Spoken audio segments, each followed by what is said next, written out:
but there wasn't some sort of message. I mean, there wasn't any message in No, it. there was no message. So there's no social thing about No. suddenly choosing Elvis Presley. No, could have been a shoe. One of the great claims of the 60s is if you like, a democratisation of art. You've had the notion going on for quite a long time of the great canon in art, the great artistic works, the great musical pieces.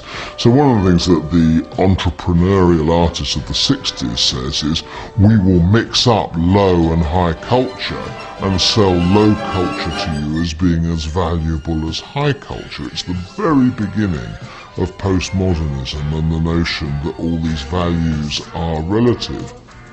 One of the things it suggests is that everything is as good as everything else, and under those circumstances, people who actually aren't very good at anything can make a killing, and so they did. Modern art begins as a satire, but like a lot of things in the 60s, it turns rapidly into a front. It turns rapidly into a selling point for people who want to make money.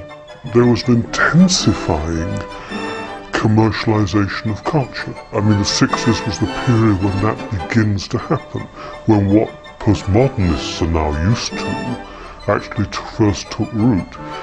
A lot of people were actually getting very rich out of that.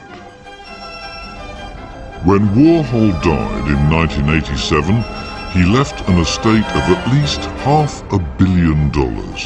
And then, at last, we could see what he really considered art and good taste.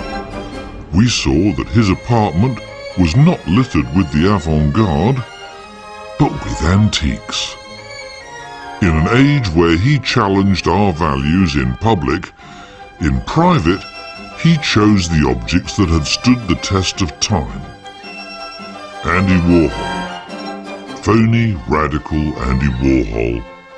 Bourgeois capitalist.